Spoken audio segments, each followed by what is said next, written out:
Welcome to the show today.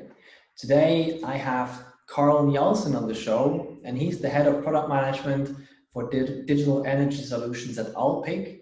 And I'm super interested to have you here, Karl, and I'm interested in your story and what you think about certain topics that we're going to talk about. So thanks for being here, Karl.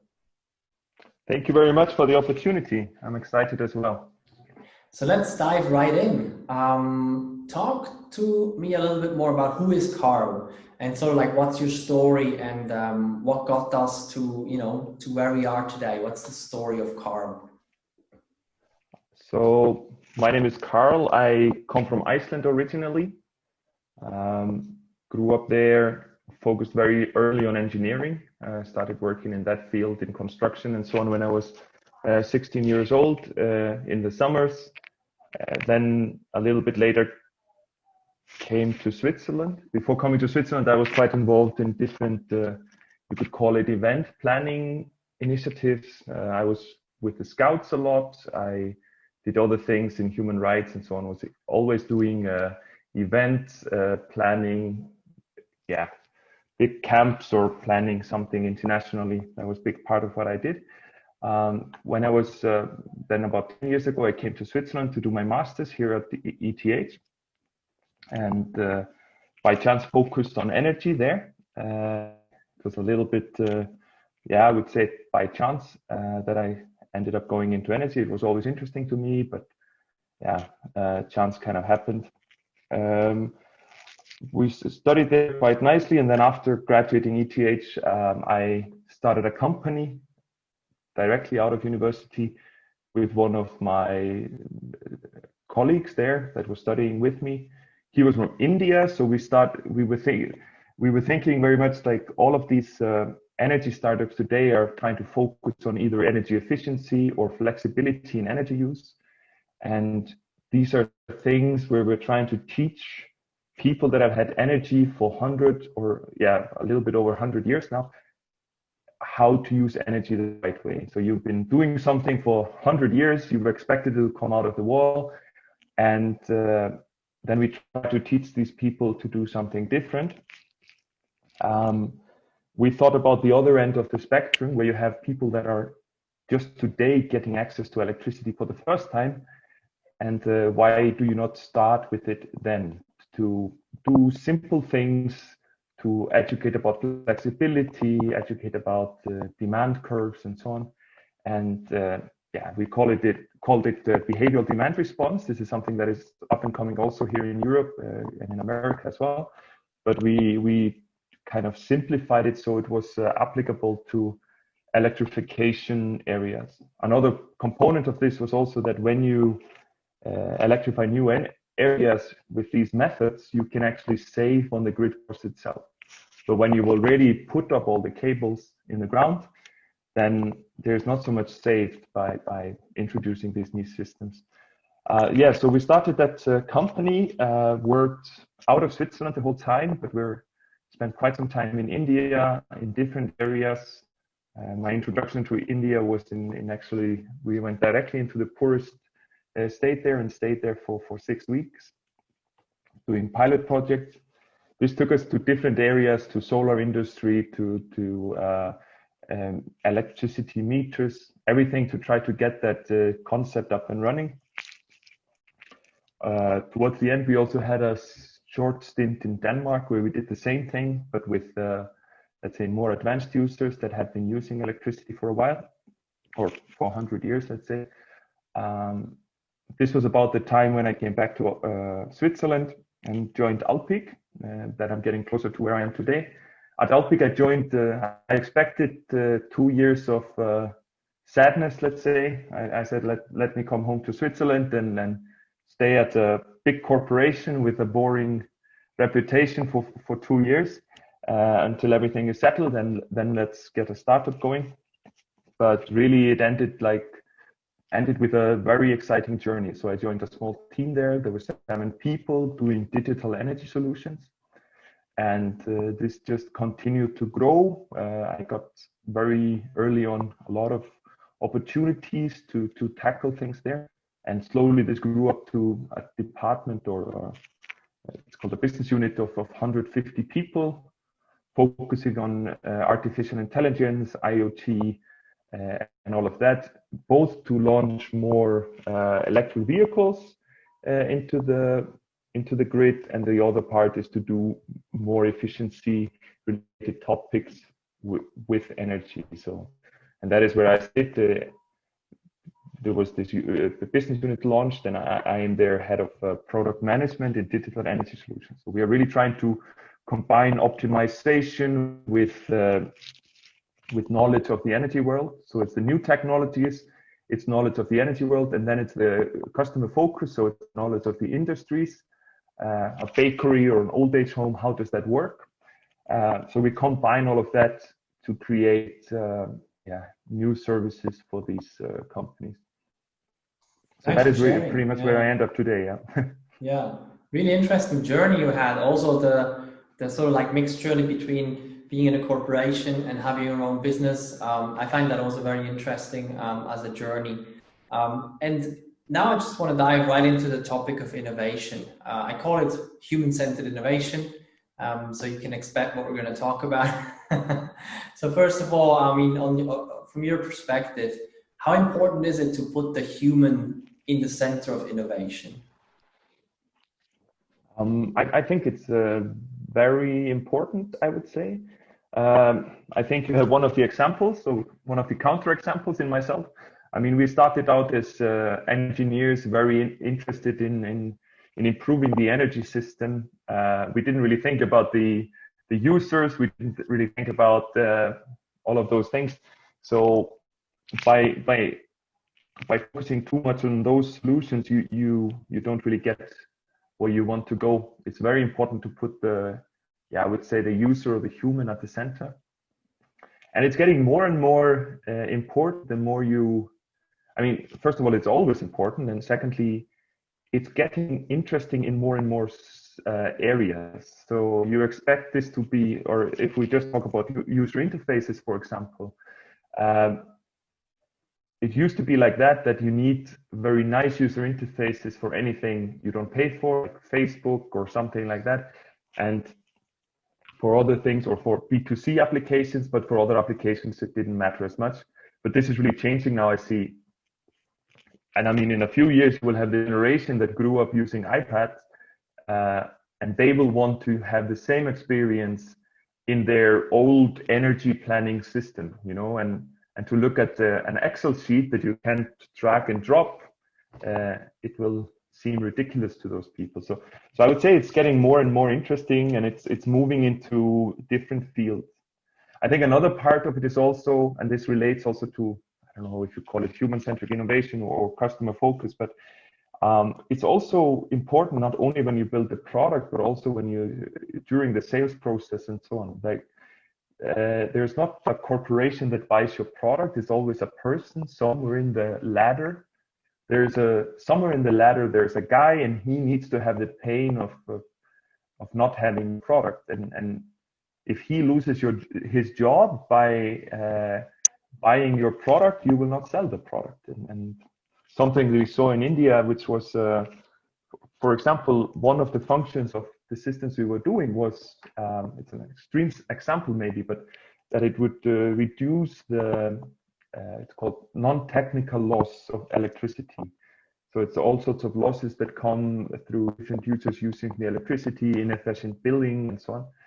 And we saw that we could limit all of this, but if you actually think about the buyers of the technology solution, and if you look a little bit closer, you realize that over 50 years, electricity has been looked at as almost a human right.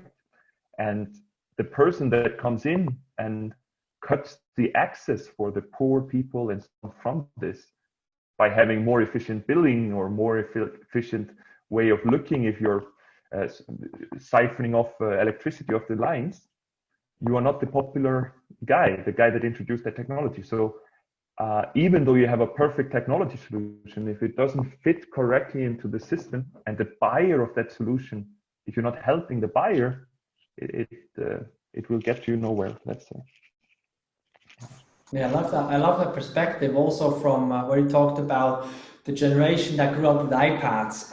I think this is really interesting because I think quite a few things still kind of work. And, you know, sometimes it's okay to use things that kind of work, but there's going to be a point in so many applications, either internal or external or whatever, where it's just not okay anymore. You know what I mean? It's just not okay anymore to do it with an Excel sheet, or it's just not okay anymore it's just being so complicated that you only understand it if you worked on it for 10 years. You know, there's a point where it's just no longer okay. That's just something that stuck with me. I really like that point. Another topic that I find really interesting is, or maybe we can talk about maybe some more sort of like commonalities in successes and failures of digital products and services. What, in your perspective, what are things that tend to make new digital products or new digital services fail? I mentioned one, which is let's say the engineer's dilemma. You solve something but nobody actually wanted it solved. I think that's a very classical one. I think another one is sadly the problem size. I mean, you have a lot of, and that's maybe not a failed product, or it's a question when is the product failed product. But if the business around the product can easily fail if you don't sell enough, and if the problem is not big enough, or if the problem is just not there at the scale you want, if there's not enough margin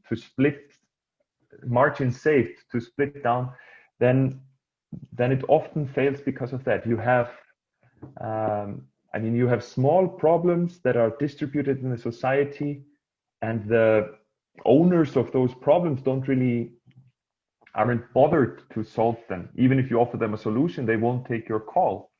I mean, for example, I take sometimes the example in the energy industry is that you can almost always save energy with energy efficiency. But in a lot of whichever customer you go to, but if you go to the CEO of Coop and say, I want to save you energy and I save you, I don't know, 20,000 a year, the CEO is not going to listen to you. It simply doesn't matter. And then you count on top of this, there will be all the, to do management costs, you have to do maintenance costs and so on. So I would sadly say that the size of the problem matters as well. And I think one thing maybe that is underestimated sometimes, especially when you have corporations moving towards digital products. I think the underestimated part is the need for the management support. And the management support is not only needed for, hey, look, we're going to make new apps now, or hey, look, we're going to go digital and get additional revenue. But it's the management support and understanding that the revenue curve simply looks completely different. When you have often with digital products. Sometimes you can replace a non-digital product with a digital product one-on-one, and you sell it for similar prices and so on. But often with digital product, you're taking in the profit over a longer time. As one of my bosses once said to me, he said, when you're selling software as a service, then your boss will ask you, how is it going? And you say, yeah, it's going well. I need some money to support this. And then a little bit later, your boss comes to you again and says, is it going okay? And you say, yeah, it's going really well. Okay, so when do you pay me back some of the money I gave you? No, it's going very well. You need to give me more money or even more money. And I mean, you're always creating value. And of course, in the end, it's not about every digital business model has to be just a money hole, right? That sinks money. But this is really the nature of many of the digital business models. They are a little bit different in that direction. So I would say these are often the reasons that they fail. If you don't understand the customer enough, and that's maybe a little bit on that side. Yeah, these are some great inputs. Also, like I think you called it the revenue curve, or something similar. also like for digital business models, and then also for platforms. It's a whole other conversation again, all right? And and then especially when you have a conversation with people who come from a world where you have a product and then you sell that product and you get money for that product. So as soon as the product is finished, you can basically make money, right? From that idea, or even before the product is finished, you can make money, or you're going to be break even very quickly, or you're going to see things much faster. It's sometimes very difficult to actually have a conversation or even an understanding. Oh, that's okay, and keep investing into something like that. So that's a really interesting conversation or topic, and I want to go a little bit more into that actually, because the topic of stakeholder management. You have different stakeholders that you're dealing with, and sometimes these interests and agendas are aligned, but more often than not, they're not 100% aligned, or maybe very different actually. Now, how do you deal with that? How do you deal with that? Different stakeholders, different needs, different interests, different agendas. How do you deal with that? I mean, I think it depends on what level it is. I mean, you can have, and you're right, like the stakeholders, there's a lot of, especially in an existing organization, there's a lot of people often having opinions, and people that actually know often a lot more about the business, because it's a traditional business and so on. How do you align all of those? I mean, the first problem comes if they are not, let's say, ready to, if we don't share the same goal, if we don't share the goal of going digital or something, then of course then it's a different challenge that has to be solved a little bit with the management backing, essentially. No, we are going that direction and so on. But there are other ways where you can, I mean, for when everyone shares the same goal, but you disagree on ways to reach there, or kind of approaches. Personally, I very often, or most often, just use the listening approach. I play the, what you call it, the diplomat that runs back and forth. I guess that's the symptom of a product manager. He's kind of stuck there in between, but that is kind of the skill that I use, right? You go between and you try to figure out what at the core is making that person scared of that decision or something like that. And because often it's not the things that the people say at first, but really you have to understand what is the reason behind the opinion and how and so on. So I think it's, I think I would say that I'm a little bit of the as you said once or said before, there are different camps, the people that want to align or the people who just want to go ahead. I think I'm a little bit more of the person that wants to align. However, I think there's very important not to get lost in that, because that can also slow you down, and it can also serve as a tool for your destruction. So it's also important to maintain your, if you have management support for a specific plan or so, that you go ahead with that and you say, no, this is the plan. I'm sorry, we need to do it this way. You can choose if we have the button red or yellow, but the button has to be there, right? And that's a little bit the So I would say you need to maintain that you're fulfilling the strategy, and that different stakeholders don't get to derail the strategy. But how you implement the strategy, I think it's very much about listening and coaching people forward. I think that's very often the thing. Then of course, showing something brings a lot of benefits. So especially when you have upper level stakeholders or even people around you, the minute the first product or the first release is out the door, then often the mindset changes. Then there is some money ticking in, there are some users, and you can change the agenda. So I think it's important to not always put all your eggs in the big boom, but actually have something smaller on the way that you're 99% sure will work, and you know that will work within time, and then you have something to keep the stakeholders happy. However, the challenge with that, and This is why I can't be a consultant, because I always come up with a problem with my own theories. But often, if you have to make sure that the filters on the way, or the things that you throw out, or the smaller drops on the way, are small enough, because often the whole attention gets focused on that, and then they drag out. And then you plan to have an early win and then the real product, but then actually at the end of the year or so that you are stuck with only your early win, and that is half made, and everyone is saying, this is what we waited for a whole year. So it is a little bit of you need to make sure that the attention is not on the smaller product, or the early win, or the first drop, because then that could also be too small to actually inspire. So you need to balance these two, I would say. Yeah, that's a really, really good point. And I love your input as well. I can't be a consultant because I always have a new problem for my solutions. I mean, yeah, I think they are. I mean, it's not perfect, right? I love that. Now I want to talk a little bit about leadership, or maybe also we can call it communication. But so in times of change, transformation, or just like innovation, new stuff is being created, uncertainty, maybe some people even call it chaos. Stuff is not linear.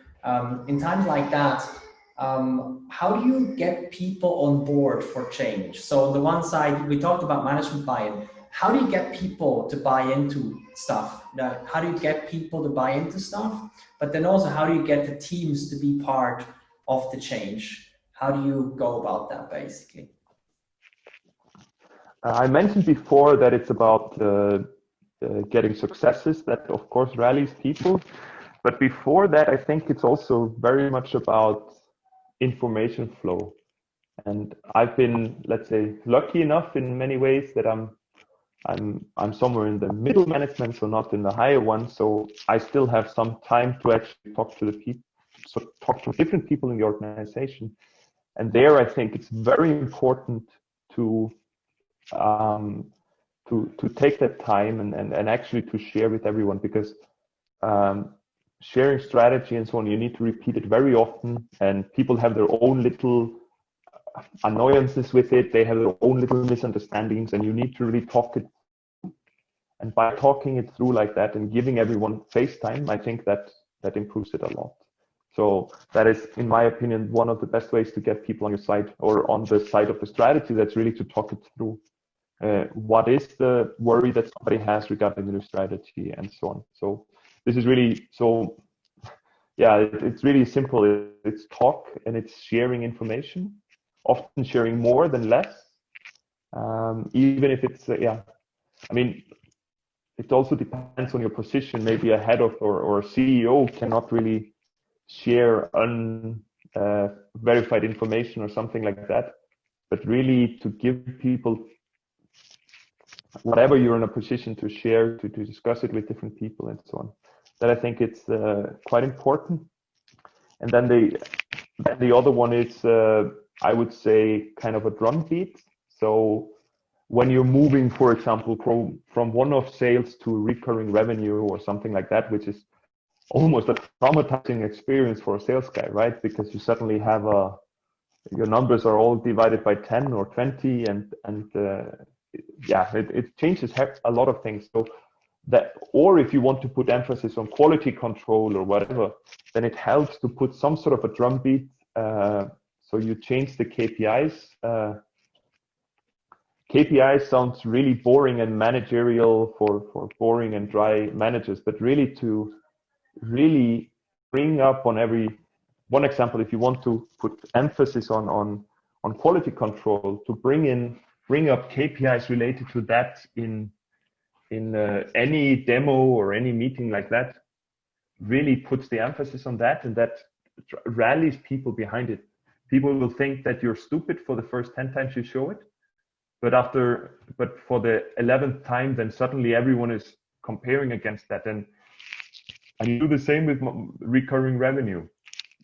If you start reporting separately on recurring revenue all the time, then slowly, without noticing it, people start actually being more okay with it, and they start entertaining it more. without even knowing. They will think it's weird that you're always reporting that 0 monthly recurring revenue up in the corner, but after 5, 6 reports, then suddenly you start seeing it. So that's kind of the drumbeat that helps. I would say. That's a really interesting one. It's a really interesting golden nuggets in there. I appreciate you sharing that. Another topic is basically that I always love talking about is like, okay, so you're in the beginning of the project or before the project, and everybody goes like, yeah, you know, we need to be human centric and let's do some research and let's make sure we put the human or the user or the customer in the center. Sure, that's the whole goal, and all the slide decks and everything align with that. And then you're in the middle of the project, and you know somebody comes up, you know, and says, you know, how is this aligned with what? And people go like, what do you mean? Like, oh, there's a human as well. There's a user as well. So my question is, how do you keep products, projects, or whatever it is aligned or like on track from beginning to end, so it's close to the human, so it doesn't get off track completely at some point, because people just tend to have other priorities and think about other stuff when they're in the middle of the doing, right? So how do you manage that? So that people don't get kind of caught in story point reporting and annual reporting and so on. No, that's a good point. And I mean, as I said, I think people start paying attention to what you mentioned, right? So the questions you ask all the time. So you have to be a little bit of the parrot and just repeat the questions all the time. That is one of the things. Release often, be in touch with people throughout the project. I think those are kind of the silly normal answers, but really I think there is no fancy solution to it. It really is about bringing it up all the time, because I think it's a risk that people lose that touch, and then you bring it up all the time. I think there's one thought. I mean, one of the tasks that I did within Alpiq, and also when I was in the startup world before, I think there's also another risk regarding the human-centric that approach, is that you start slowly playing house. That's what they call it in YC, but you start kind of filling out the reports, or you start filling out the reports. Yes, there are customer-related reports. Talk to 5 users about this feature, and then make it into a user story or whatever. And you start almost fulfilling that like a rule, because we're all raised to, or we all go through university, we're all educated, we go through our university or kindergarten or elementary school, and we are all meant to just finish our homework, right? So if you're supposed to write the user story from a user perspective, you do that. If you're supposed to show your app to 3 people, you do that. And you choose your mom and your grandma and your dad, and they will say that it's nice. And I mean, and that's a little bit what I encountered in my startup times. And I think it's a risk that we do now in this whole agile world and so on, especially when we're going into that for the first time, that we start focusing on the manual and not the mindset. So being human-centered is not about making sure that at the end of every report we say this relates to the human in this and this way, but actually it is about having that thought in your mind. So again, it's maybe not a solution, but it's something to mention, right? That we don't get caught up in all of those just to follow up on reports and so on, but we really, we try to start that thought in people's heads that we are actually doing it for a user, right? Because it's very easy to say, I did 20 customer interviews, you know, that's very interesting and it's very simple. And you can come out of those interviews and not learn anything and still be hell-bent on making your engineering solution that you think is best. So it's also a mindset change, right? I love focus on the mindset, not the manual. I think that's a big one, because I think processes and structures are incredibly useful until they're not. Exactly. You know, right? Until they become so normal that we stop thinking about them. and then they become a problem, because then, you know, a robot could do it, or we would actually have to set up the process so a robot could do it. But if that's the case, I think then we're kind of lost if a human is actually doing it. So I love that. And also what you said in the beginning, it was a lot about the basics, basically. I mean, one thing is repeat again and again and again and again. Like, you know, we have the next stand up and we start with, so here's why we're doing it. And then you have the next one and, you know, same thing again, same thing again. I think we can't overemphasize the importance of repeat, because it's so easy to forget, or just not pay attention, or just to have something else in the mind. Even from yesterday to today, it's incredible. It's always astonishing to me, but it is so easy to just forget, or to just also to not listen. It's so easy as well, right? And I love that input there, basically. Even if it sounds basic, I think it is so powerful to repeat. And I think also, like what you mentioned, it's so easy to forget, but there are also so many people forcing us to forget. I mean, your manager will not say, have you found, or they will probably say, have you found product market fit? But they will ask you, can you check in the product market fit box? And then they will ask you, has the web store gone up yet? They won't ask, are you confident that you have found the right fit, that the customers are actually loving it? They will never ask that, or they should, but I don't think they will, because they will be looking at the timeline and so on. So it needs strong shoulders to step up and say, hey, we need some more time, or we are not sure we're going in the right direction. Something in that order, yeah. Yeah, really, really great insights. The last question I always love to ask is a little bit more up in the sky, out into the future, but I always love to ask it. So let's imagine that you're 80 years old, and you're sitting in your rocking chair and you're looking back at your life and you're seeing all the great things that have happened, all the things that have changed. I mean, looking back from that moment, what is something that you would really love to see changed? In the world. In the world, in business, in energy, it could be anything. Wow, that's a big one. I think I strive for making new things. That's what gets me up in the morning, to build something, to be obsess over something and build new things. I think, yeah, maybe there are two things. I think we are becoming, in many ways, a little bit less human, and we are becoming a little bit less tolerant of each other. I think that's kind of the kind way that I would like to see change, that we start seeing other people more as people and not as opinions, not as that sort of things. I think that is something that I'd really like to see changed, that we look at us all as kind of common humanity, or in a more human way, and we are kinder to each other, right? I think that's one part. And then the other one is, I think there are a lot of problems in the world now, and most of them, or many of them, can be solved with technology and so on. And when I'm 80 years old, I think many of them hopefully are changed. But I think there's one that is like looming big time now, which is the climate crisis, of course, which I think I would like to see. I mean, I would be quite happy, or I think the world would be quite different if we don't tackle that one. So I think that those are kind of the thoughts, I would say. Hopefully that works out. In addition to, of course, a healthy family and those classical things, right? Of course, absolutely. I love that you said, you know, a more human world, I guess, is along the lines of, you know, what you said. And, you know, I love that, because especially, you know, with more technology, it can also be easy to become partly robots. And maybe that's what we're going to become anyway. Maybe we're all going to be cyborgs, who knows?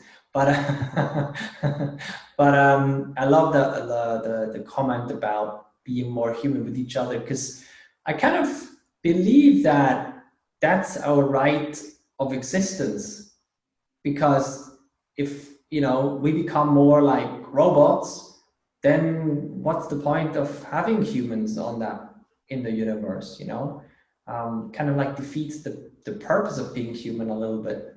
So I very much love that input, Karl. Thank you so much for being here and sharing your inputs, your insights, and yeah, just for this amazing conversation. Thank you, Karl.